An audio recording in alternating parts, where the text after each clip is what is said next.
नमस्कार दोस्तों, आपका मेरे चैनल भक्ति संसार में स्वागत है। आज की मेरी वीडियो होने वाली है श्राद्ध में पितरों की तृप्ति के लिए कौन कौन सी वस्तुएं बहुत ही उत्तम मानी गई हैं और कौन कौन सी वस्तुओं का निषेध बताया गया है हमारे पुराण के अंदर।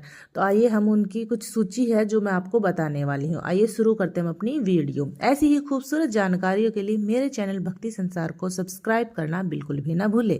पहले बताया गया है कि हविष्यान से पितरों की 1 माह तक तृप्ति बनी रहती है। हविष्यान मतलब जो अग्नि पर हम पितरों को भोग लगाते हैं, तो हमें हमेशा पितरों को भोग अग्नि पर ही देना चाहिए। उनसे उनकी 1 माह तक तृप्ति होती है। गाय का दूध और उसमें बनी हुई खीर उनकी 1 वर्ष तक तृप्ति करती है। और जिस कन्या का विवाह गौरी अवस्था में हुआ हो उससे उत्पन्न पुत्र और गया के श्राद्ध के पितर अनंत काल तक तृप्त रहते हैं। इसलिए भांजा भांजी को बहुत ही उत्तम बताया जाता है श्राद्ध में पितरों की तृप्ति के लिए। अनंत काल तक तृप्ति करते हैं। अगर गौरी अवस्था में आपकी पुत्री का विवाह हुआ हो और उससे उत्पन्न पुत्र से आप श्राद्ध का जो कार्यक्रम करवाते हैं तो के आगे बताया गया है कि अन्न कौन कौन से बहुत ही अधिक उत्तम माने गए। एक तो समा की जो खीर होती है वो जौ, धान, गेहूं, तिल, मूंग, सरसों, कांगनी ये बहुत ही उत्तम बताई गई है। वहीं पर मकई, काला उड़द और मसूर ये श्राद्ध में निंदित बताए गए हैं। लहसुन, गाजर, प्याज, मूली, सत्तू, रस और वर्ण से हीन वस्तुएं, लौकी, खारा नमक, लाल गोंद भोजन के साथ अलग से जो हम नमक रखते हैं ये भी श्राद्ध में वर्जित बताया गया है। इनका इस्तेमाल भी नहीं करना चाहिए।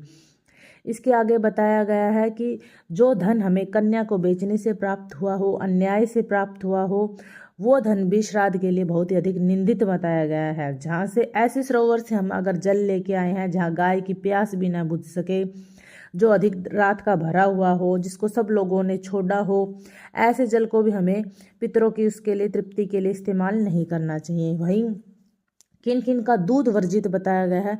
मृगी का, भेड़, ऊँटनी, घोड़ी आदि, भैंस और चवरी गाय का दूध भी श्राद्ध में उत्तम नहीं बताया गया है। केवल गाय का दूध ही उत्तम बताया गया है। उसके आगे जब हम कहीं से दूध लाते हैं और बोलते हैं हमें श्राद्ध के लिए दूध दो, ऐसा हमें कभी भी नहीं बोलना चाहिए।